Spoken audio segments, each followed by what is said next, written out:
start with us and end with us, because every generation has the potential to identify their own dream, either succeed it or betray it.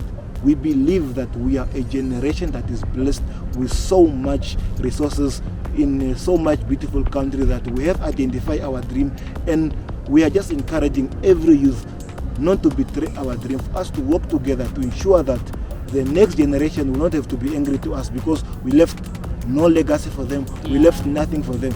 Welcome to Rise and Impact podcast, where we celebrate the incredible young people who are changing the world one community at a time. Each episode, I will be interviewing the next generation of change makers just to explore their stories, their insights and achievements. And don't forget to hit that subscribe button for you to be notified whenever we release an episode. This is the Rise and Impact podcast, and I'm your host, Elizabeth Djuulume.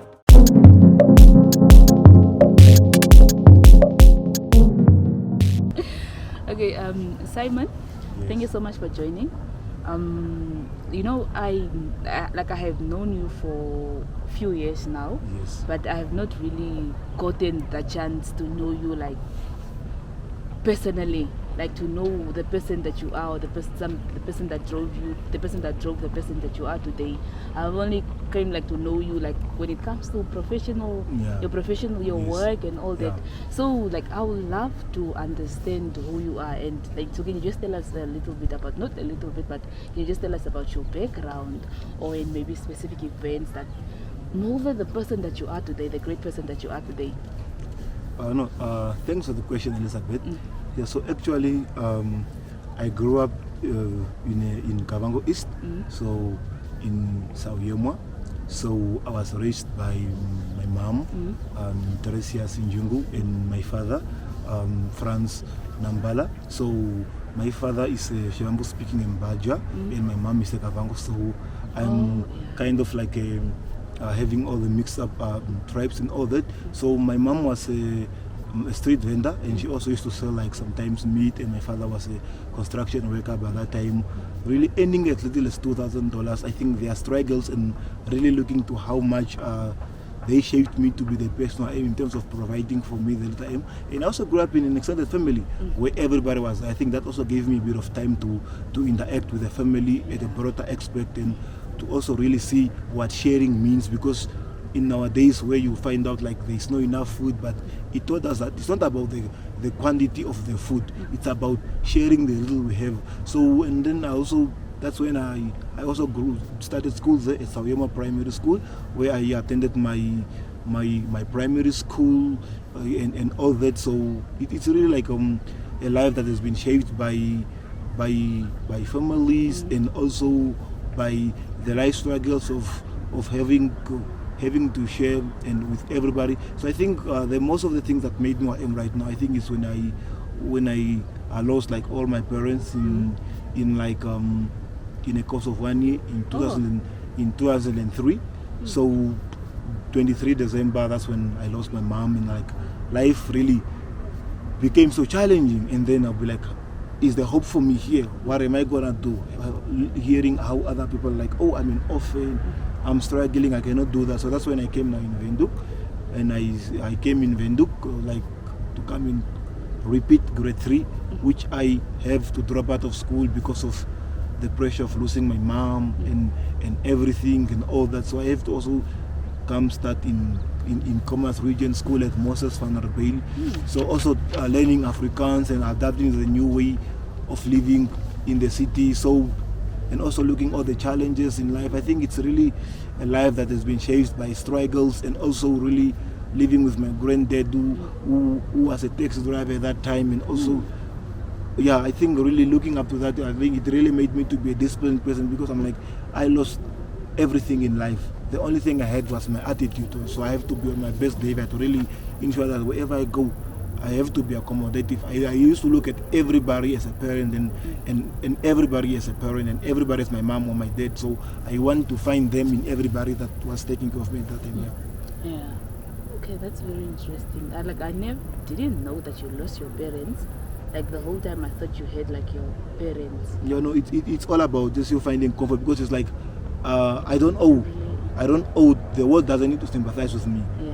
Whatever circumstances, the price of bread doesn't change because of the number of orphans or because of what happens. Life treats us all equally, regardless of our circumstances. For me, I just have to be strong as the person I am, because I have to be an example to other people, because it pains me to see people begging on the road because they are orphans. I'm like, you can be an orphan, there's so much you can do. So like, that's why my life has been really shaping other orphans out there, to really tell them, like, regardless of everything that we've lost, we still have ourselves. We can still propel ourselves. It's like we really have conversations with all the orphans out there. It's like, it's not your fault. We don't choose death. It comes and steals our parents away from us. But the little we can do is to give up and say we are giving up. But the most we can do is to say, let us make them proud. Like, wherever they are, if they will be looking down on earth right now, I'm like, at least I left my son and my daughter out there, but they are still being so this. But I think you're not the only one. And most of the people, they don't know me like I'm an orphan, because I'm always joyful, I'm always excited, I'm always vibrant wherever I am. I don't like the world to pity me. I don't want someone to give me something because they pity me. I want someone to give me an opportunity because they believe that I'm committed, not because I've cried that I'm an orphan. No. So I want to be on the table because I am I'm competent. I'm willing to compete. I'm willing to bring my experience on the table. Not because of pityness, because it's an orphan. Let's just give them they go through. I think it's really very important to be courageous in whatever thing you have in life. Yeah, that's very interesting.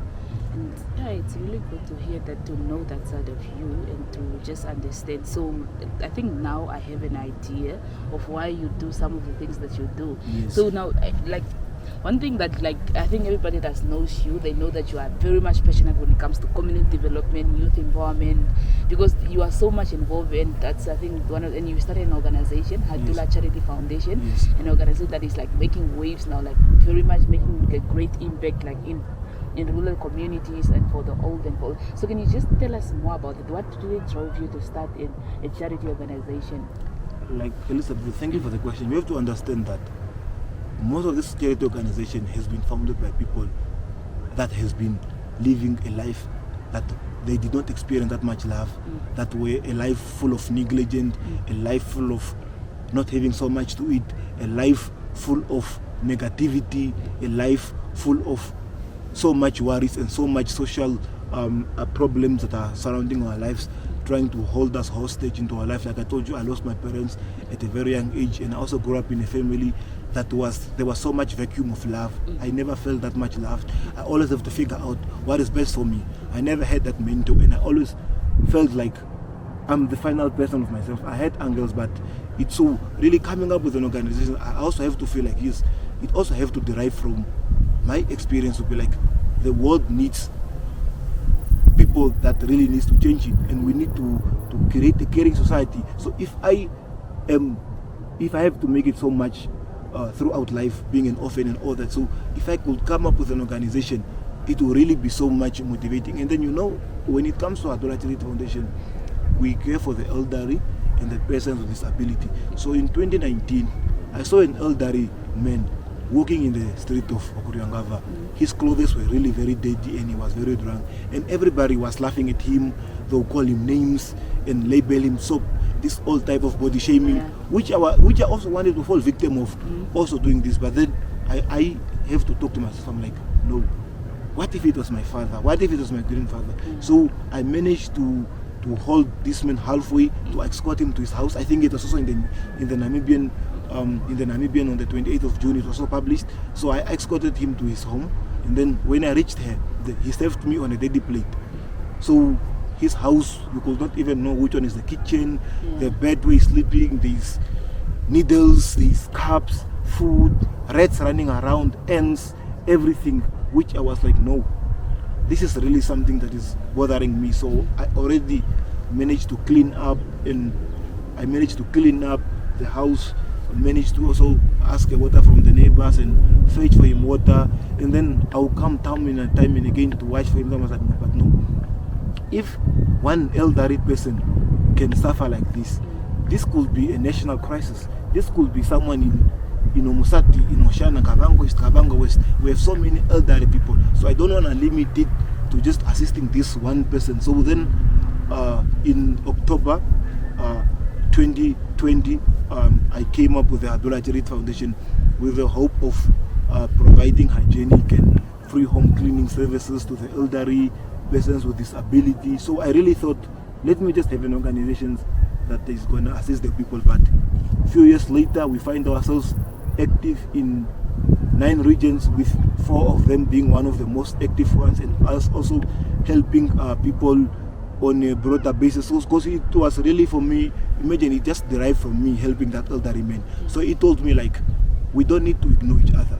You might think that you are helping a person, but you might also be helping yourself in the future. I just helped this elderly man to his house, and it brought me to be at the point of having an organization that is operating on a national level. Now imagine if I was supposed to be ignoring and say, it's not my father, it doesn't concern me. So Hadula Charity Foundation could not have been involved. So this is just a call for all of us, like, we need to help each other. We need to create a loving society. Hadula Charity Foundation or other organizations are not enough. So for me, my really hope is really to really inspire and create a better living society. If we could all say, we love our nation so much that we don't even need to recruit people to clean our own nation.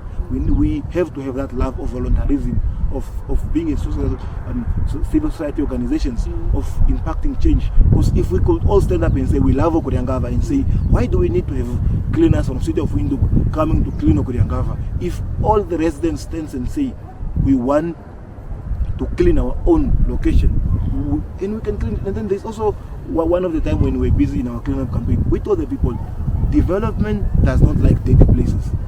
Let us prove the city of Windhoek wrong, that we can be a clean nation. Because when they come to our places, the only budget they think about is how to get us clean. For the past 20-30 years, cleaning our communities, it has been the only thing that has been on their budget. Let us say we clean our communities and see what will be the next thing on their budget. Because you cannot talk about infrastructure development if the place is dirty. You have to get it clean. You have to get it clean. So if we can all say that we are all really creating that love of knowing that it's my community, let's keep it clean. Maybe the next time City of Windhoek will have a budget to be like, oh, Okuriangava is clean.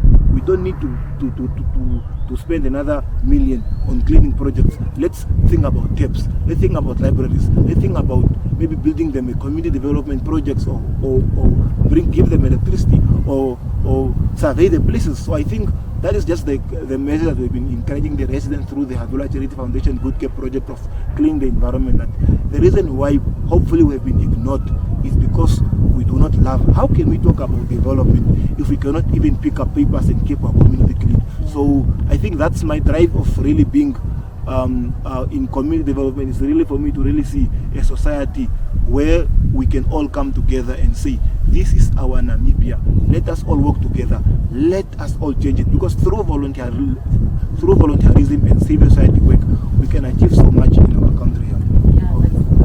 It's good that you touched that volunteerism, because like I want to ask you now, like you being involved in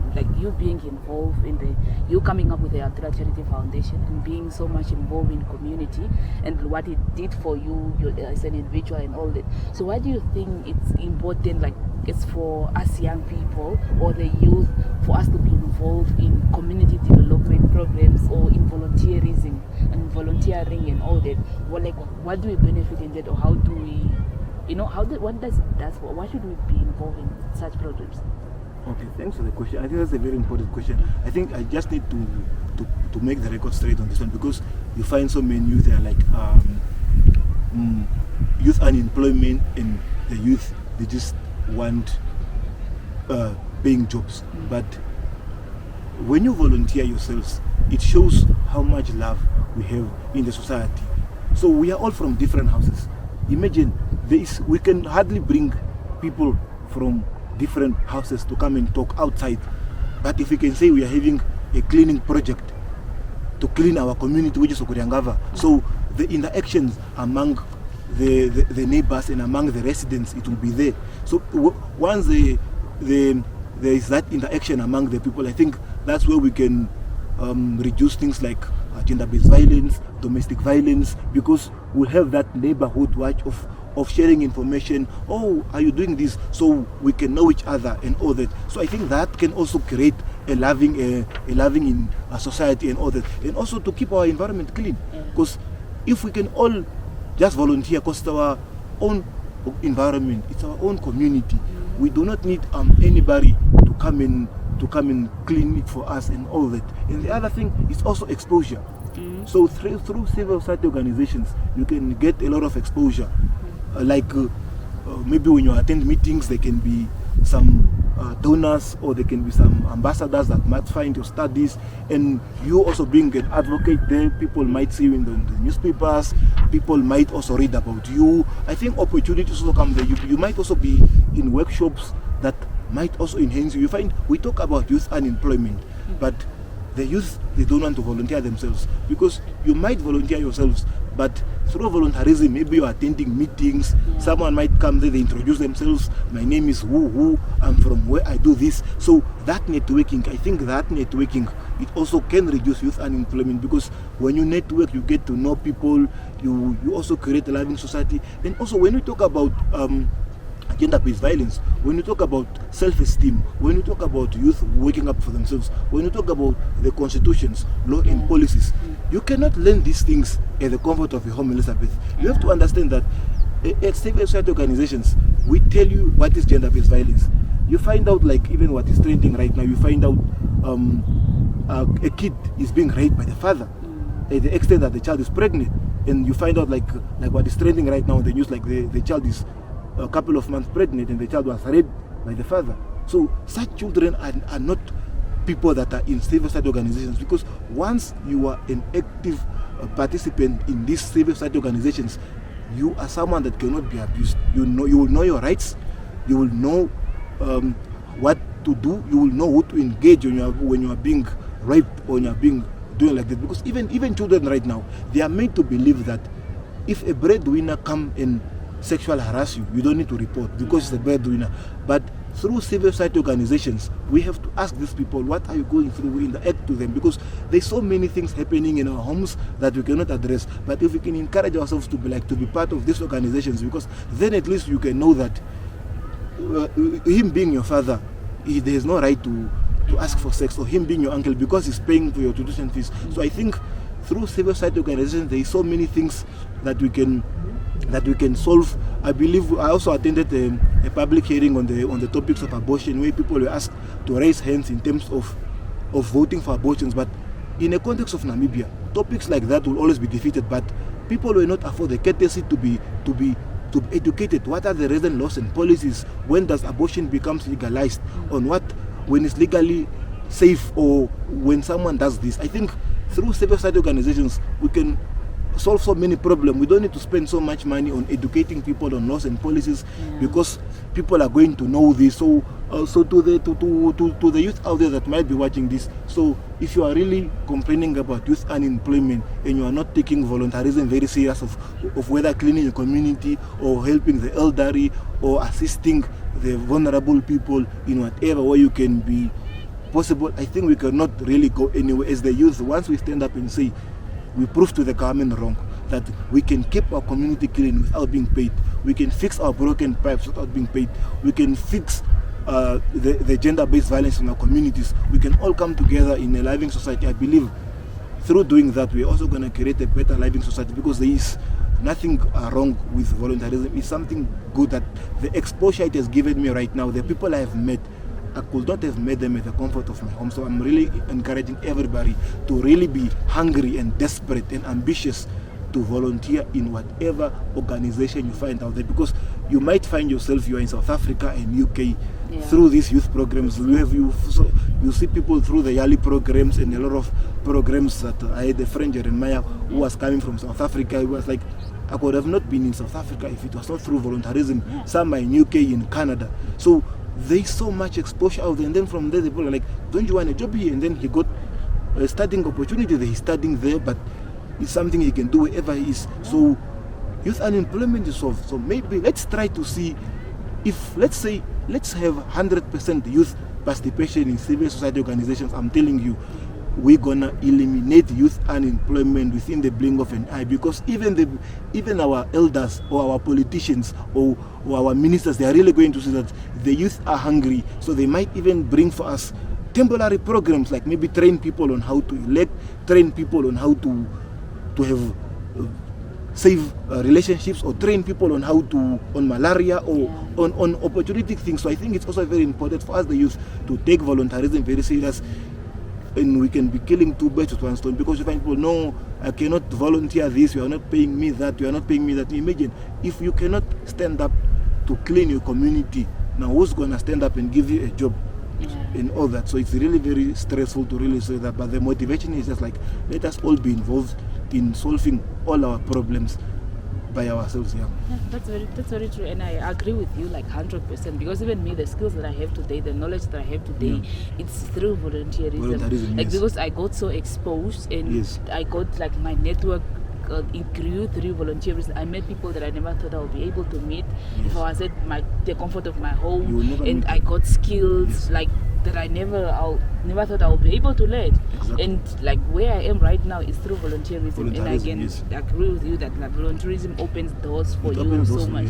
Even though you don't get paid, it doesn't mean that when you volunteer you get paid at that moment. You might get paid in the future. So that's just how it is, and I agree with you 100%. So like now with the Hadula Charity Foundation, you guys, I think you guys like are very like you are very active, and you are the programs that are running like in the communities and all that. And so when it comes now to your funding, do you guys have donors, or how do you manage your funding, or where do you get your fundings from to run all these activities and to make such an impact in rural communities?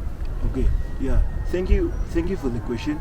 And really, I think it's also a question that I think my take is really to also have that say to other founders or presidents or members or management of civil society organizations, like yes, it's very good to have donors, but for the Hadula Charity Foundation, in the past 2 years that we've been working up to date, we did not have any donors.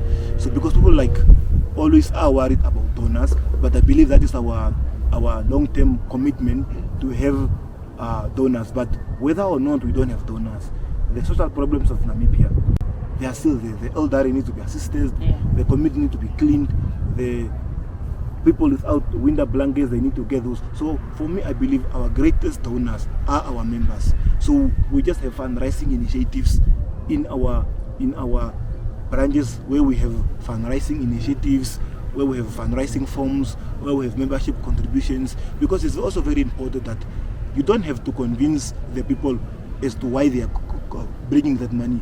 Make them understand their role, like the impact in that organization. So we have not been any donor, and we are like active in 9 regions, and with 4 of our regions being the most active. So I think going forward we also really need donors, but we are not having an excuse. We really have very committed members, because we have to make them understand that you need to convince the donors. It might not take today or tomorrow for a donor to come, but if you say it now, we are just going to wait for donors, the donors are not going to come. So we are very active with our donors, and when the donor sees that you are really active, and you are really doing something very great, because the greatest thing that you need to know, that when you treat your beneficiaries with the love and courtesy and respect they deserve, they're gonna talk about that organizations wherever they are. Imagine if you're having 100 members in the organizations, and you treat them all well, you let them do their jobs, and you just have that trust on them. And imagine, they are all students, some are working, they have friends, because we believe that your network is your net worth. So we tell them, like, wherever you go, talk about us. We also have a policy in the organization where, like, our t-shirts, we like say, okay, you guys are all students, we just let our members have t-shirts without asking them a penny, and say, whenever you feel like you have the money to pay for these t-shirts, whether it's going to take you the whole year, whether you're going to pay $10 every month, we understand that you are students. So by someone already having a t-shirt without them paying for it, because you understand that they are students, you find out like, oh, they already paid for it. So I think for us really it's to have that love among our members, and to really have that true intentions on people. Because I also find out some people like, you are treating the benefit because you believe, since we are civil society organizations, like, we're just going to take these people and just give them the food, give them the blankets, and because they deserve it. No, even though people are really underprivileged and they are the needy, you still have to give them love. I really see some organizations where they just treat people the way they treat them, because they are for us, each and every beneficiary That's why we don't even have members. We don't have beneficiaries. We have family members. Be it a member, be it a beneficiary, wherever we do our good care project, we call it the gentle touch of love. Wherever our gentle touch of love reaches, you become our family. We don't say we are going to visit, that we are saying we are going to visit our mom, we are going to visit our brother, we are going to visit our sister. We have those family type of calling names. So by doing that, the motivation has been kept alive. Because even people ask me like, how could you guys be active in 9 regions without any donor funds? I think that's where now the youth volunteerism come in, to really make the youth understand like, where does Namibia stand in terms of civil society organizations? What role do they play? What role do they play? Because the government cannot recruit people to come and wash the elderly or to come and clean the environment. But once we let the youth understand that their role, they don't even have a problem to come and bring a $10 and put there. So my advice to whoever might be watching this, or whether a donor you are having, you want to donate to us, you are willing to come through. But for civil society organization founders or members, like, you don't need to stress about donors. While you're looking for donors, the first donors is your members. Just make sure that you treat them with love, you treat them with respect, you are always there for them. So I believe you really have the best donors, and it will also propel donors in the run, because donors sometimes they also do these types of asking questions around, do you know about this organization, what do they do, and all that. So but no matter what work you do, but when you don't have that love, when you have not created that love, at the end of the day, people might be like, no, that organizations, they do this to the people, they do this to people that is not good. So for us, it's just to protect our name, to ensure that wherever we go, we are doing whatever we do with love. And we also thank the Hadula Charity Foundation family members for really going to the extra mile, because for someone to go in their pocket to take out $100, $200 to say to the organization, that already means that you have convinced them beyond reasonable doubt that it's their organization and the change belongs to them. So there is nothing for us without us. We say in our organization, all life matters. Together we can make a difference. Because for us, it's not about what the government can do for Hadula Charity Foundation. What can Hadula Charity Foundation do to the government? That's why we go in our own pockets and say, government, with us going in our own pocket, this is the far we can go. Maybe what can you assist us is better. It's very good for someone to come and get you struggling with the field. It's not the things of the youth always complaining, the government. We acknowledge whatever happens in Namibia, but whether we point fingers or we blame, it's not going to solve our problems. So as we encourage our members, let's use our soaps to wash for the elderlies. Let's contribute and buy this soap.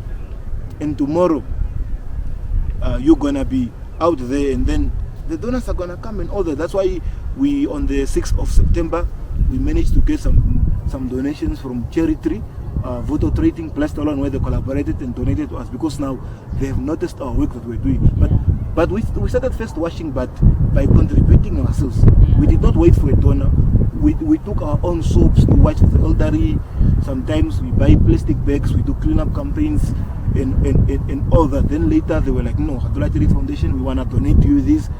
And then Charity, on the 6th of September last year, they donated to us like 5 packages that were having a different Stay Soft, washing powder, sunlights, a lot of cleaning detergents. Because imagine if we could have not went in our own pocket. So sometimes you need to go into your own pocket before other people can go in your pocket, because you need to invest so much in yourself as an organization, to the extent that donors and other organizations are willing to invest in yourself. Because once you don't invest in yourself, other people might not want to invest in yourself and all that.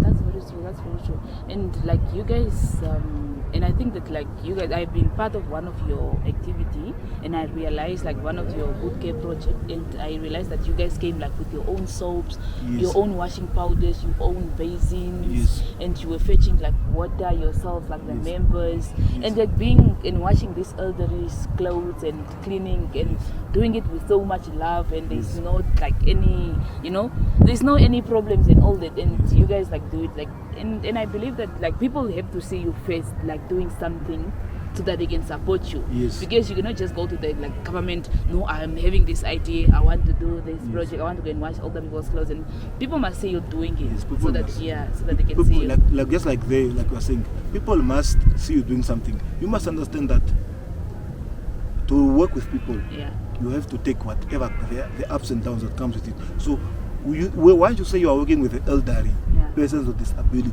and persons with visual impairment, you already know the challenges that has to come.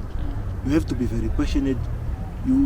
Whether they are in an aggressive manner with you, you have to be very ready. Because sometimes you find an elderly person that is getting patient money, but they don't have patience.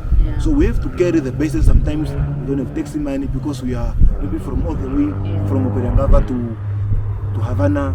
We're just carrying the basins on our hands and walking and talking. Like when people say that, like, you guys can really walk that far with the bisons, and then you also fetch water to the people. Sometimes you go with your own water cars, so one of our members can come there, because we understand that we are helping the elderly people. So we can, even if we know that there's an elderly person in Djuulume we're going to assist, we just go with our own equipment, because we know that the likelihood that you might find an elderly person, a person with disability without this, it's very high, and we get it in most of those instances. So when people see you that you are really trying that much, I think that's where they're gonna come in and say, no, really, the Hadula Charity Foundation, you guys have tried. If you guys can protect that little that you have, so if we give you this, you cannot do. It's all about you passing yourself, because if you cannot really manage the little you have, how can you convince people? So I believe even when we clean the disability resource center, sometimes we go, the center is closed. I remember one day you were also there with us when we were cleaning. We brought our own refreshments. We bought our own oshikundu, our own cool drinks. So we don't complain and say, why are you not giving us food? Why are you not giving us cleaning equipment? We did not even blame the management of the center. Like, no, you guys, we locked your center. We find the center locked. There's no cleaning equipment. We organize our own cleaning equipment, our own wheelbarrows. We clean, we go back. But what would other people, even a situation where it came, people are like, I want my child to come in here. How much are you guys getting paid? We say, no, we are volunteering. People could not believe. The women that were selling, they're like, and then one of our members got injured. I'm like, no, why are you guys so much driven to clean this center without a penny? Tell us. They thought that maybe the Hadula Charity Foundation were lying to them. Like, maybe we are getting paid, because people to go, they cut down trees, clean the center. Like, you could even see that there was no view, but we managed to clean it from the 16th of April until November, and the center was so clean. So people thought that maybe we are getting paid. That is the spirit of the Hadula Charity Foundation. We really give our own best. We don't question. We don't say, why don't you give us food? Why don't you give us water? Why we are burning in the sun? We love what we do. We are not there to be given food, because some people could have been like, why are you guys going there with your own equipment? They are not giving you food. If it was you, we could stop cleaning. But for us, we understood. We are not there for the people.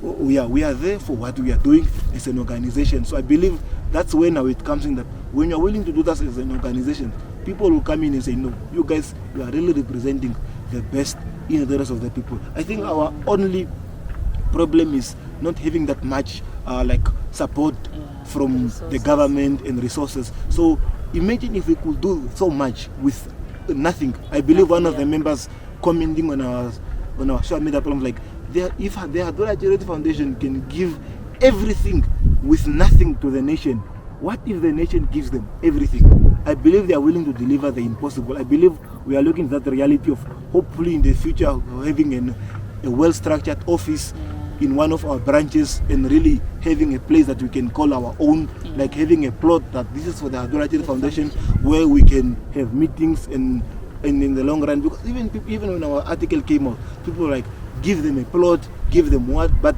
whether the plot doesn't come or not, we are still committed to saving the nation and all that. And I love the relationship that you guys have, all of you members, because that day, when I attended the activity at the disability center, where you guys were cleaning up the disability center, and then you know how dirty the disability center was, and how it was so over.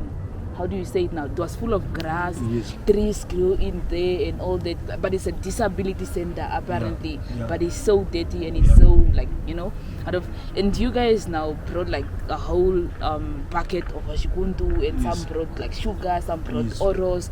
And I was like, are you guys from the same house or what? What? Are you guys from the same house? Exactly. What? No, we just, how can you just being at home and you you make this traditional brew, the whole pack, and you just brought it for the organization, for the members. I think even that time. Wow. I think even that time it was 2 buckets that way. One was made by a spokesperson, one was made by a member. And then, because we also have to understand that it's not really easy in this world. Not like everybody's going to assist you. So we have to come up with our own our refreshments. We understand the circumstances of our nations. We have to stop this attitude of always mourning and begging.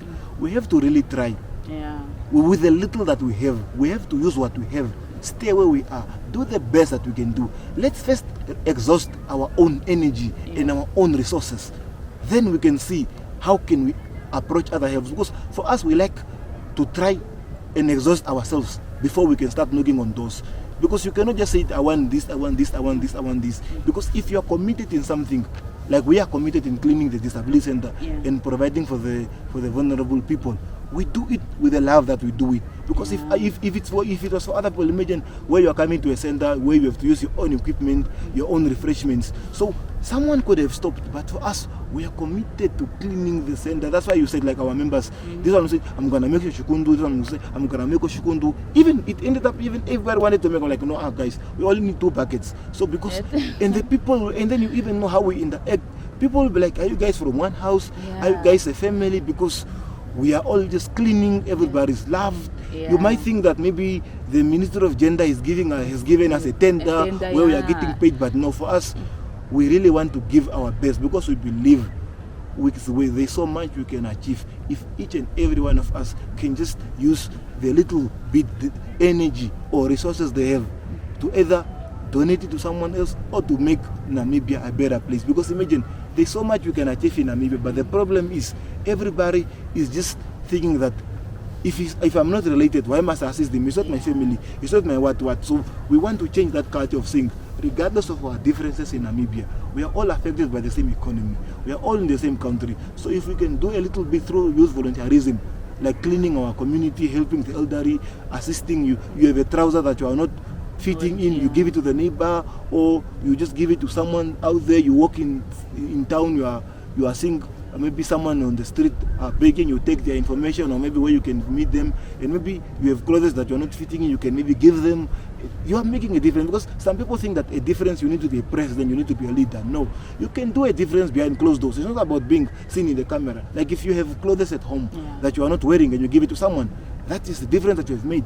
If your neighbor is someone with a disability, someone with visual impairment, someone that's having a condition that they cannot watch for themselves, and you stand up and say, I'm going to watch for them, I'm going to assist them with budgeting, I'm going to take them to the hospital. It's not all about the Hadula Charity Foundation or being part of a civil society. Even you say, as an individual, you can even say, if you guys are 8 in the house and you know there's maybe a place that is dirty or the way is dirty, you can wake up and say, let's clean it. Because it might be 8 of you starting, but in the long run, the whole community might be motivated. I think we must just strike that difference. Like, you don't need to be part of a civil society organization if it's too much overwhelming for you. You can just stand up as an individual and say, what impact can I make with the little bit I have? If I have enough food, let me give it to my neighbor. Not this situation of where you find people like, when they have food that is worn out, that they can't eat anymore, that's when they are going to give it to the neighbors because now it's worn.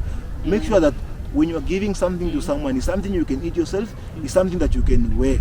Don't give your shoes to the next person when they are having 4 holes that you can't even wear them. So donate something that you are even painfully giving because you still part of it like one did. So I think we can also make that difference as individuals in our own capacity, like just make the world a better place with the best that we can make it. That's very true. That's very true. And like, you are also, besides you being involved in civil society organizations, or indeed you are also like a big politician, not like a big politician, but you are also involved in politics. Yes. Like, what do you think is the role of young people in politics? Why should we get involved as young people? I think that is a very important question. Do you know, the young people, we are so reluctant that the elderly, they have taken politics from us. That's why you are seeing presidents at the age of 70 something. Why? Because the thirst of politics is not there. So when you look at how much churches are being filled up, but you look at political sessions and political portfolios being vacuumed to the point that the people from the ages of 50 upwards have to be re-elected in these positions, our focus is only being praying as a youth. So I believe if we can have, Pray too much. if we can have that activism in politics, the elderly have to pack their bags and leave. We are complaining about our politicians being so overaged, but how many of us young people are there? So I believe politics is not something very simple. Politics decides the next big decisions decisions are made in the parliament. That's where policies are passed. So if it's something that is affecting our lives, if we are talking about youth unemployment, who are making the policies? Who's making the what? It's about politics. So I was also this person that I was very reluctant in terms of I run in organizations, I don't want to be in politics. But I believe as a youth, I think politics is something that we should take serious. It needs to be us. The next president needs to be maybe 35 years old, 20-something years old. We can do that. But why? The problem is that the youth, we believe that we are not supposed to be involved in politics. What do? We just like to complain. So if we could really also like be much involved in politics to really make sure that matured politics that are really are changing the world. When I talk about politics, I'm not talking about gossiping. I'm not talking about reading something in the newspaper and you become this. I'm talking about us taking up positions, being councillors, being ministers, being governors, really challenging our elderly, because we need to neutralize our parliament to reduce it, that at least we need to have 50% youth representation from the age of 35 maybe to the age of 20-something, because right now the situation stands like, look at how old our president is, our minister of youth and all that, and whatever it is. So why? It's not like they want to be there, it's because they don't feel the pressure from the youth. So I believe if we the youth, we can take politics very serious. We can have that hunger for politics, hunger for leading. I believe in the next 20-30 years, maybe we will have a president that will be really advocating for us, because it stands right now, youth unemployment cannot be solved because even the minister of youth is above 70. Our president is above 70, and most of our politicians. So how can youth unemployment be solved? We need our own. Actually, I want, even in Namibia in the long run, that when we talk about minister of youth, it must be someone within the youth range. Like once your age doesn't allow you to be a youth, unfortunately, you cannot occupy for these positions, because we cannot have someone of a different age advocating for this. Because once we have a youth as the minister of youth, at least we can talk our problem from angle of youth. Imagine now, if someone is above 70 and is a minister of youth, so there is no that youth in the action, because we have to address her with so much respect like a mom. But if it's supposed to be someone like you, Elizabeth, and you are the minister of youth, my friend, I'll come to office and say, we need the youth to do this, we need this and this. So we need to have someone that is young, but it's not going to be achieved overnight. It might not come today or tomorrow. But I think the youth, we need to wake up and stop complaining on social media.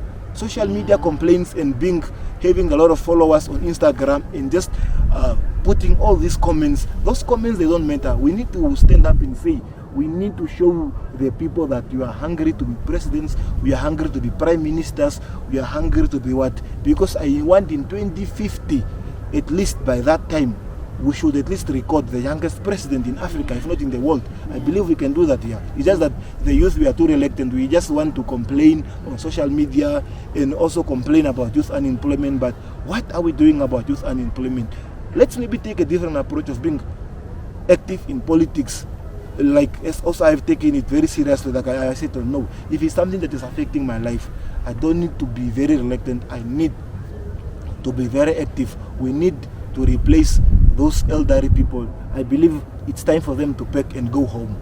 But we can't let them pack and go home if there is no eligible people that are going to replace them. So if we start right now being active, attending those Congress meetings, being good activists on the grounds and really impacting change, I believe we might be appointed as grassroots leaderships, and then tomorrow we might be the next parliamentarians, and it will be now us debating on our own place, because it's so heartbreaking to see that people from the ages of 50 going upwards, they are the ones that are debating youth unemployment. Youth unemployment is supposed to be passed by the youth, decided by the youth, because it's for the youth by the youth to be changed by the youth. We cannot have a situation where it's youth unemployment, but the people that are presiding over youth unemployment are people that are in their elderly. Maybe these people, they know that they have few years to retirement, so they are just doing so little that it will be enough. But if we can have a minister from the age of 20, we know that person will live so long enough for us to hold them accountable. So if someone is at the age of 70, they know that maybe in the next 30 years, I might not be on earth anymore, so I can just do so little. But if it's someone that is in their 20s, they know they have to pull up their socks, because even if they are no longer the Ministry of Youth, they will be still alive and we can still hold them accountable. I think that's why we need the youth to stand up and say, they need to make their voices loud and visible, because our own dreams of making Namibia a better place, it's dying at the forefront of our mindsets. At the end of the day, it's not about shouting of what change we want. We need to really make tangible actions that has to resonate through the voices and our own choices of the youth. But the problem is that the youth, we are so reluctant, we are so sleeping. We want miracles. We want miracles to happen. But unfortunately, there is no country that has been transformed through miracles or through too much praying or spending all our times in church. We need to spend our times where policies are made. And this is in the parliament, this is in the offices that are impacting our lives. So we need to come out in numbers as the youth to really say that enough is enough. We need to go there to advocate for our own people, because as much as we are not presiding over our own affairs as the youth, we'll keep on being arrested, will keep on being abused through police brutality, like what happened on the 21st of March. That is what is going to happen. Because why? The government doesn't fear the youth. In other countries, you don't touch the youth, because once the youth stand up and say, we don't want you anymore, they don't want you anymore. But in Namibia, we are the ones that are fearing. We are not feared as the youth. But in other countries, the youth are feared, because once the youth said, we don't want this president, we want this president to step down in 24 hours, and they stand up and they protest against that, they're going to happen. But look at what happened to our youth. They get beaten by the police, they get stopped when they want to do something. Because why? Because the voice of the youth has been reduced by our politicians, by our ministers, by our parliamentarians. Because why? We don't want to be involved where decisions are made. I believe it's very important for us to really take politics serious, to really be involved in mature debates, to really be in making sure that whatever involves the youth, we are to be there. And also for this immediate, when you look at Kasi Vibes, if the youth could really turn up so much in big numbers, that how they turn up at Kasi Vibes and other places that don't have youth interest, there are so much there. But we see there was a public lecture on issues of abortion. I'm telling you, the number of youth that attended was so scaring. It was our elderly people from the ages of 40 going upwards, that they are leaving their home chores and coming with our little brothers and sisters. There was no youth there. But who are affected by this is the youth. It's the youth. So the youth are just good at complaining, but we don't turn up in numbers at things that affect us. So even if we say right now we are going to talk about youth unemployment, I'm telling you, there's no youth that is going to come. But if we say we have a poiki, we have a party there, we don't even need to invite them. Even the noise will already invite them. So I think it's really very important for us to really ensure that as the youth, we must stop complaining and we must do what we can do. Because sometimes it's not about what the government can do for you. Sometimes we need to ask ourselves, what can I do for the government? Let the government maybe get you struggling in the field. Now the government is getting us sleeping on duty, they pass on us. At least if they get us with our shovel, with our voices trying in the field, maybe they can help us in the long run. You know that, That's very true.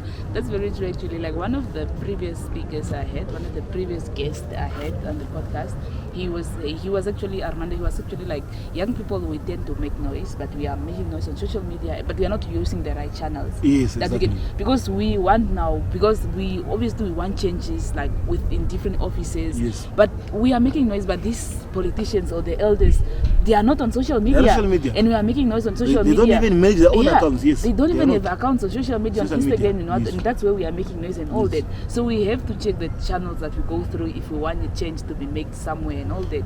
And then the other thing is as well, like as obviously, like as young people, like we want to take over offices and everything, but you can't take over offices. But if you are not able to if you don't have the capability, the skills, and the experience for you to run that office, because if we are this day young people, Kilimanjaro, doing all that, and but you want to take over office, it won't be possible and all that. You won't be able to take it over because you must also understand that, like you said, if something happens, we are more active on social media. Like if you can look at some of the comments on social media, they couldn't really be that much changing because they are really paving ways, but you are really active in the wrong way. Like I said, listen, it's not about making the change.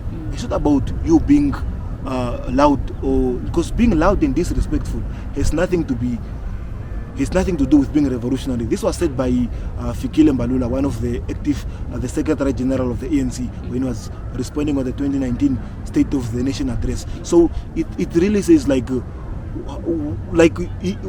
if you are complaining to a tree and the tree does not respond to you, are you going to blame the tree?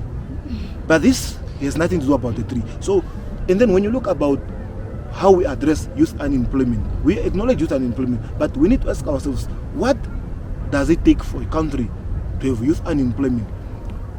Sometimes as the youth, we are enemies of ourselves in terms of recycling of career startings, where we just want to be, we want to do something over and over again. It's also influenced by our tradition and way of living. If you go to your parents and say, I want to marry an architecture, everybody's going to run away. You want to bring poverty in the family. But if you say, I want to marry an NDF, I want to be a teacher, I want to be that. So as much as youth unemployment is the burden that we are putting on the government, maybe how can we, the youth, say, through our career studies, maybe what role do we play in our own miseries or in our own misfortunes of youth unemployment? Maybe we keep on producing too much of than what we already have, oversupplying of what we already have, and then we don't have jobs. So I used to like sometimes cry a little bit when I look at IUM graduations, UNAM and Velvicha, and you look at all these nurses graduating, a whole room full packed. Like you look at the names, 100,000 of names graduating yearly. Now I ask myself, how many hospitals do we have in Tobias and Nyeko? How many hospitals do we have in let's talk about the clinics that we have in each and every constituency. A constituency is having maybe a minimum of 2 clinics. And then the likelihood that you find out some nurses have more than 20 years working experience, and you hardly get a nurse that you say, I'm going to resign. You find out, and then now we ask ourselves, what is the career shift that we need to take? If we know that for the past 20 years, youth unemployment has been so much, maybe we need to research and investigate the matter. No. There is architecture here. We can do podcast, we can do comedy, we can do in sport, we can do, because we cannot say it's youth unemployment and still we stand up and do the same courses over and over and over again, and we expect the difference. It's like we are saying 1 + 1 is 2, but we want a different answer, but we still use the same formula. So I'm not trying to say it's not the problem of the youth.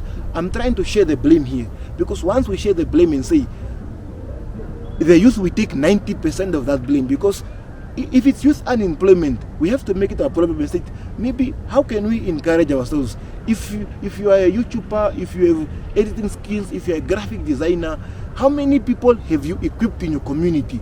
Because we talk about youth unemployment, but the youth is greedy. You went to UK, you went to acquire these knowledges that doesn't need that much critical thinking. Maybe you're a bricklayer, you are welding beds, you are making these nice fabric materials, you are good at making nice clothes, uniforms.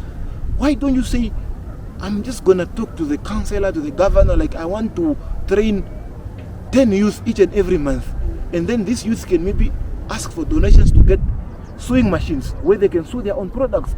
And if you are maybe good at graphic designing, you say, I'm gonna teach someone to be a graphic designer. If you are good at bricklaying, when you are going to have a tent of bricklaying, take 2 guys from the community, let them do bricklaying, let them do tiles. Do you know? Because the problem of the youth, we are so greedy with our own skills that we don't want to share it. I believe if we can share the skills that we have as the youth, I believe we can solve youth unemployment. Because even ourselves as the youth, we are even so greedy to share our skills. Now, how about someone that is over our ages? How can they give us jobs if we don't have that unity? Because I'm telling you, there's so much the way the youth can achieve if we can unite in terms of sharing our skills, sharing our ideas, being there for each other, just making that approach of saying, we want this change. Let us stand together. If we all stand together one morning and say, this is not going to pass, it's not going to pass. So I think as the youth we have been divided,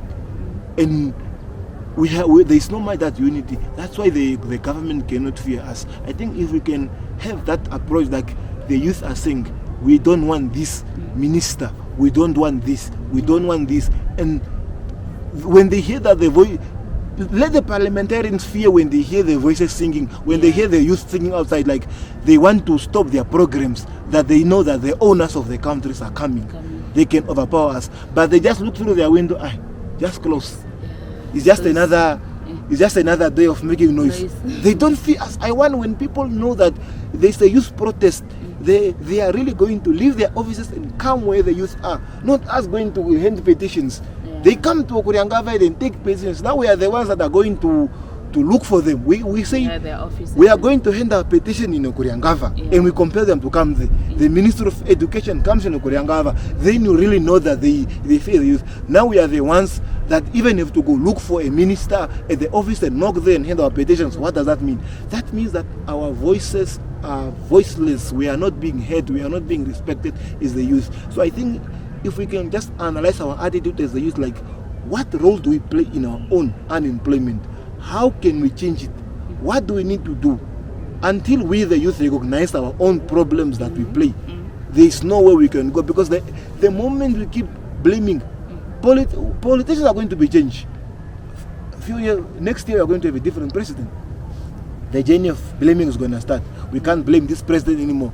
We might have a different minister. We might have different politicians and leaders, but the youth will always remain the youth. Youth unemployment will always remain youth unemployment. So maybe let's take the blame away from these politicians, because they are not going to serve in office forever. But youth unemployment will be youth unemployment. Maybe how do we take this blame and say, let's carry this problem on our shoulder while we are waiting for the government to find tangible actions for our youth unemployment? What do we need to do as a youth in terms of volunteerism, in terms of like skill sharings, in terms of being there for each other, in terms of just doing something that is collectively right? Let us give them an impression that this is how we want the things to be done. Let us be influencing the policies, because right now our voices are not being respected as the youth. Why? Because we are divided. Every youth has a different voice. Every youth wants a different thing. If we all say, we know we want a lot of things, but we say 2024, 2023, we just want to advocate it, youth unemployment wherever we go. Let us recognize ourselves. Let's have a national, regional, local conferences on youth unemployment, and we all come with our qualifications and say, how much more of this have we achieved? Then maybe we can say, no guys, look at how many teachers do we have in the room. Then if we all come together as the youth and say, oh, we have a lot of teachers in this room, so that already tells us like, oh no guys, let us maybe do something different and better that is not going to allow us to have because if we are now 100 teachers in this room, how many of us are working? Few. Now how many of us still want to study teaching? So I believe, guys, let's just advise each other.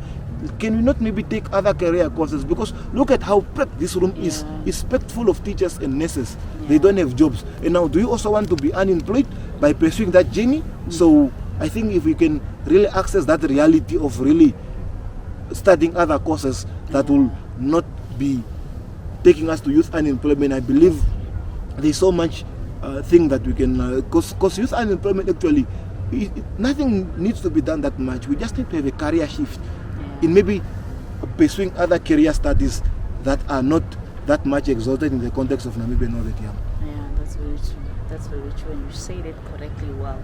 So yeah, you are into civil society, you are into politics and all that, and you are a Christian, I believe, as well. Yes. So what do you think, like, how can we balance how do we balance religion, politics, and civil society?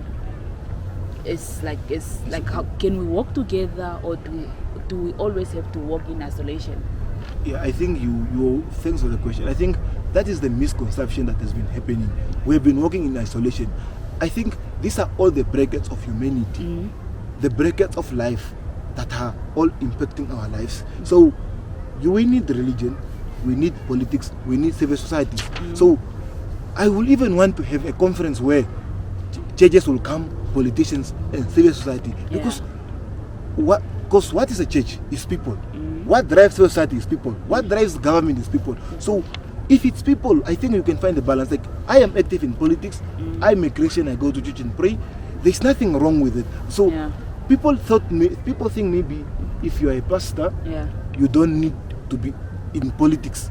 If you are a civil society, you don't need to be in politics. No, you can actually do both. So how you can find the balance is like you being categorically clear. Because the problem why some people are more into religions, they are not focusing in politics. That's why they don't find the balance. Because I always advise you, Elizabeth, you need to find the balance between your spiritual ability and your physical ability. Because once you don't find the balance of it, because we acknowledge that you are praying for your life to be better, but once you have that equilibrium, you balance your life that while I'm praying, I'm upgrading. While I'm praying, because no matter how much you pray, if the qualifications say we want someone with a honors degree in digital marketing, with a license, with extra videography skills, no matter how much you pray, how you fast, you are not gonna get that job. So people need to find the balance. So people that are having a balance in all this civil society, we know that there's a need for me to volunteer to help my nation. There's a need for me to follow what is correctly right in terms of the law and the constitutions by being politically active.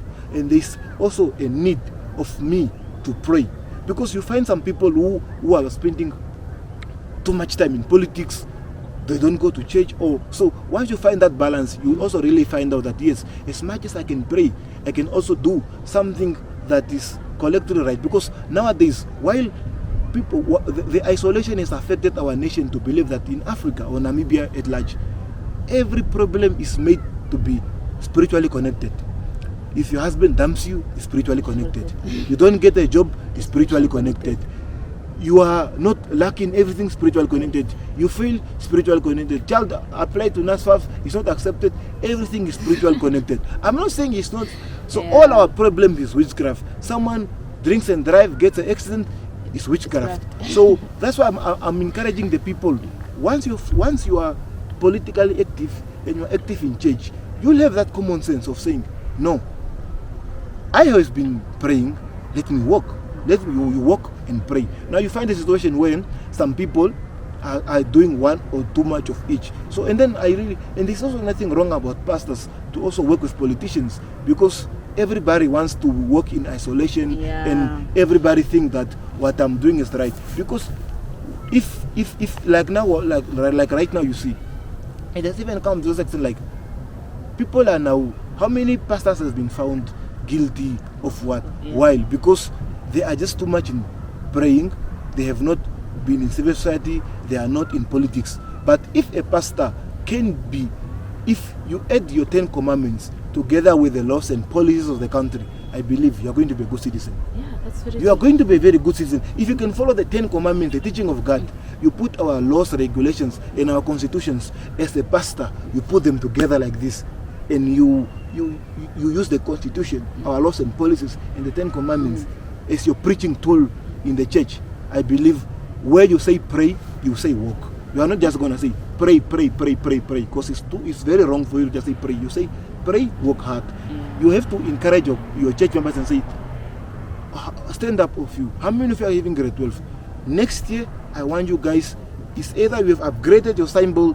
I don't want you to have the same qualification you had last year with this year. Either upgrade it or do something. I can tell you, no matter how much I can pray for you, my people, unfortunately, I cannot deliver jobs for you. And those people out there, they cannot give you jobs if you do not have the qualifications. Right now, in the skills, right now, unemployment is like, even cleaning job is asking for grade 12. Now, imagine if you have completed 5 years ago, you have not upgraded your qualifications, you did not do any short courses, but you are here blaming the government. I even ask, how do you as a person want to let someone recognize you, but you have not recognized yourself in terms of upgrading yourself? That's why I even tell people in the workplaces, when people are going for strike of salary increasement. One day I talked to one of my colleagues. I said, how long are you working in the company? For more than 5 years. With what did you enter there? With my grade 12. What do you have there? The same qualification the person entered grade 12 with is the same qualification the person is having after 5 years of working in the company. So I say, don't beg for salary increasement. Get your license. Get other extra skills. Tell your employers that this is of what I think my worth is. And don't tell them I'm leaving. While you are doing that, you are greeting yourself behind closed doors and you're looking for another job. So once they don't recognize you, you're gonna leave. But you find a situation where we have neglected ourselves. We want salary increasement. We want other people to increase us. Like on an average, if you have 5 years, that must be enough for you to get a certificate, a diploma, a honors, or even do a short course somewhere. So I really want us to find a balance in our life. To be like, I'm not discouraging anyone to go to church or discouraging anyone from politics or participating in civil society. What I'm just trying to say, let us just bring all these 3 elements of life together. Because you can't choose to be a politician or not. Yeah, that's very true. Yeah. Whether you don't do it, you are still a politician. When you are deciding about, when you are complaining in church about why is this high, you are talking about politics. So I think we need to bring all these elements together: civil society, politics, and religion, and see what role do they play in our life. And we need to divide each and every department a percentage that is equally fair. I find some people where they get an opportunity because the pastors have told them, like, pastors have made people believe that if they miss church, maybe they're going to miss heaven. Where people, they're having an opportunity to make money on a Sunday, but they say no to the opportunity just to go to church. I'm like, the church will always be there. Even if it means that you got a job that works every Sunday, take it. I had my friends who are like, they're attending jobs. When the job is paying, when the job is letting them miss church, they don't take it. Because no, I have to be a church. But understand that the Bible says God is everywhere. I believe God can also acknowledge that you are making a decision that is right for yourself. You are getting a job. Now you find, especially born agains, deep born agains, if that job is on, if that job includes Sundays and all that, it's really something that they don't want to do. No, I cannot miss church. And also this also comes to the pastors. Really, in those years, churches used to be something we used to call a home, something that you can even spend your whole day there. But now, really, the youth are distancing themselves from church because every church service in most of the churches is just becoming like an ordinary business transactions. So I'm really pleading with the people we call men of God to really not betray our faith by keeping us too long in church, by lying to us, by selling us fake dreams. I think pastors need to come out in numbers and tell us the truth that we cannot be recognized if we do not uplift ourselves. Because if we don't uplift ourselves, they need to encourage us to study. They need to encourage us to uplift our lives. There is no prayer that is going to let our bank accounts become from negative to positive. And you really cry when you hear people giving testimonies to people just to lie to the people. I'm not really trying to say all the pastors are lying, but one thing I'm trying to say, if you call yourself a man of God, I think that you are a trusted servant of the people. Whatever information you give out there, give it from your heart. People are following you because people listen to pastors more than the president. If the president say don't eat, we are going to eat. But if the pastor say don't eat, we are not going to eat. That's why you see of people even fasting, because they believe in pastors. But I also want to encourage the pastors, like, we also need to bring the laws and policies of the country in the church. We need to encourage the people to study hard. We need to also, let us not just tell people to bring their service to church, because I find some churches that are telling people to bring their service to church. Now, are they trying to tell us that the service is cursed? What are they trying to tell us? Your service to be prayed for. To be prayed for. So we don't need service to be prayed for. We need pastors to encourage us to study. We need churches to play roles in the community. I'm telling you, it's so devastating that the churches becomes the least social responsibilities players in the context of Namibia. That even if your house burned today, Elizabeth, your church will be the last place to go to ask for help, because they will just tell you to pray. Let's just pray. But the neighbors and other people, they can bring money together like this to say, no, let us maybe help Elizabeth. Let us maybe help who. So I believe we also need to ask ourselves, what role do we as pastors play in the lives of people that call us men of God? And what role do our churches play? Are we there for our self-enrichment, or are we really there to benefit the people? And when you look at the context of Namibia, having a diversity of churches, if we really work for one God, but why do we have so many divisions? Why can't we work together? So I think there's so much divisions happening in churches, but churches were supposed to unite us. But I'm telling you, you can call a conference with all the schools in the world and teach them about biology, but I doubt you, Elizabeth. Try calling a conference with all the churches in the world. That conference is not going to go far, because these ones we are going to agree to disagree. We cannot work together. Even you can't even bring 4 churches together to work together, because we can even take one scripture from the Bible. Yeah, and I think the importance of really talking about this, because there's so much trust people put in religions, like whatever is being told by their churches. Even if a pastor tells someone right now, sell your house or leave work because I can sense some danger, they are going to leave their work. So that's why we want pastors to be truthful to us. When you're giving your prophecies, when you're telling us about our lives, just be true and honest to us. That we must also be very courageous, because now we have understand that we are just waiting for miracles, because we are made to believe that our problems are because of our grandmothers that they witched us, it's because of some other witches, but they are not telling us it could be because of our attitude, it could be because of our laziness, because no matter how much qualifications you have, because there's a quote by W. Scott that says, for success, attitude is equal as important as ability. So some people just want to get overqualified. You have so many honors degrees. No, sometimes you need to stop studying and say, this year I'm gonna focus it on my self-development. Because sometimes when you're just focusing on acquiring qualifications, you forget yourselves. But at the end of the day, it's not about your qualifications, it's about yourself. Maybe you need to take a gap year from education and say, this year I have so much qualifications. Let me see, how can I enhance my attitude to ensure that when I get a job, it will be sustainable? Because your qualifications might get you the job or might take you far, but your attitude is the only thing that is going to keep you wherever you're going to go. That's very true. And I believe, because like churches, politicians, civil society, we all have the same purpose. Like we all have the same vision, which is like the betterment of our community, the betterment of our people. So if we now come together and work together, obviously we'll do more than we would have done in isolation. Yeah, in isolation. Yeah, no, like just like you are saying, if we come together, we are all having the betterment of our communities. We all wanna strive for the betterment of our people. But the question is, why do we work in isolations? I think that's the problem. Where it is. Is it impossible? Is it impossible to call for a conference of civil society, politicians, and churches? Let's try that.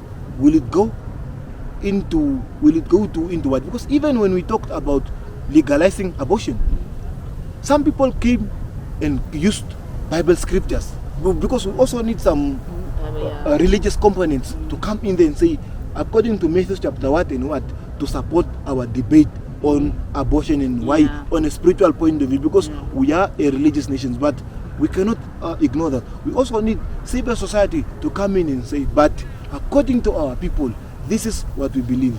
We need politics to come in according to Article 1, chapter what, this. So by balancing that whole scale of religious, civil society, and politics as one, I believe there is so much we can achieve. But I believe the problem of us not working together, that is where the problem is. Maybe if we can really drop our pride and really say that no, we need to bring the politics to the church, we need to bring the civil society to the church, and we also need to take a bit of religions to the parliament. We need also to take a bit of laws and policies wherever it is. We need to mix this and see how this is going to be. Because at the end of the day, even those members of the churches, some work for civil society, some are teachers, some are nurses, some work for the government in different offices. So because the church is the people, civil society is the people, politician is the people. So there is nothing that doesn't, it's all human resource, it's all citizens of Namibia. So if they all play a bigger role in our lives, I believe if we can just strike a balance of when is it necessary to take out the Bible, when is it necessary, because sometimes we need a Bible to agree, And then we reach at another point, we need the policy to agree. And then we need voluntarism to agree. Because now the problem of us, maybe we need a policy to agree there, but we only know about Matthew chapter 6 and 7. Now we are only gonna agree so much on the Bible, but when the laws are passed, unfortunately, they look at the laws and policies. But we also maybe need just their Bible as a bit of to maybe pump a bit of humanity in us. So that's why I think this is a topic I need to take out to the world out there, like maybe to try hosting a conference of bringing these three brackets together. Depending on the outcome I will get from the conference that I might organize on this, maybe I'll see where does Namibia go from here. So because we have worked so much in isolation that maybe our progress as a nation has been delayed because of our isolation, our policy implementations, and let's maybe try to hold hands together in civil society, in churches, and in politics, or in legislature, executive, or the judiciary. We all come together and say, what role can we all play together in our comfort? How can we make sure that each and every citizen is having the religious component, is having the political component, and is having the social, the civil society component in them, to ensure that when they are making decisions, they are looking on both sides of the coin to really make sure that we are striking a balance and all that. Yeah, that's very true. Thank you so much for that.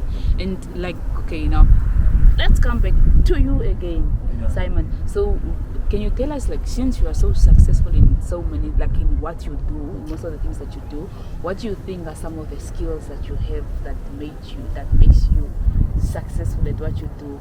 Like, you are in community development, like you are so good with people. What do you think are some of the skills that make you the person that you are today? Skills that you have. I think it's just patience, ambitions, and passionate, and consistency. And it's very key, because Elizabeth, people are gonna test on your consistency. Like, they know you are a broadcaster, you are a YouTuber. They're gonna make something to make you feel uncomfortable. Are you gonna pack and leave? Some people have left their careers because someone came through, because the video was not nicely edited. Someone gave them a comment and they left. It's for you to know that I know my job. I acknowledge the comments, but they are not there to make me change my dream.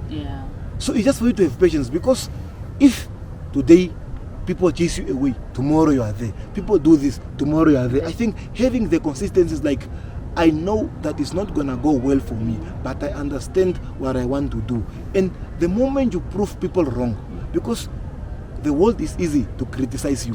You have made so many videos, but one day that you're gonna make that one video that criticizes, your whole reputation is over. So that already shows you that we are a society that is made out of too quick to judge the negativity. So I think what has made me successful is just for me to know what I want, and for me to have a vision, because I always tell people, always begin with the end in mind.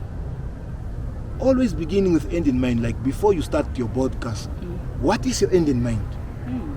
When you start with the end in mind, there is no one that can destroy your destiny, because you always hold your end in mind. It's like it's something you are holding. You are working with it. This is my end in mind. This is where I want to see my podcast ambition. You already have your end in mind. But what do some people do? They try to figure who they are in the journey. Because it's very important for you to know who you are, and other people must just add on, not define you.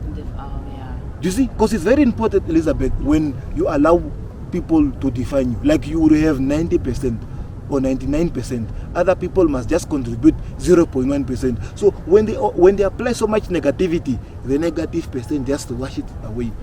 Then you know what you want to do. You must begin with end in mind. And the other time is also attitude. Because mind you that in civil society, or whatever you do, the people are your greatest assets. The relationships you build with people are your greatest assets. You need to treat people the way you want to be treated. Because the moment you make someone happy, you don't need to be fear that maybe if I give my friend my camera, it's gonna break. If I give him to edit, you will never live forever, and you'll never always be there.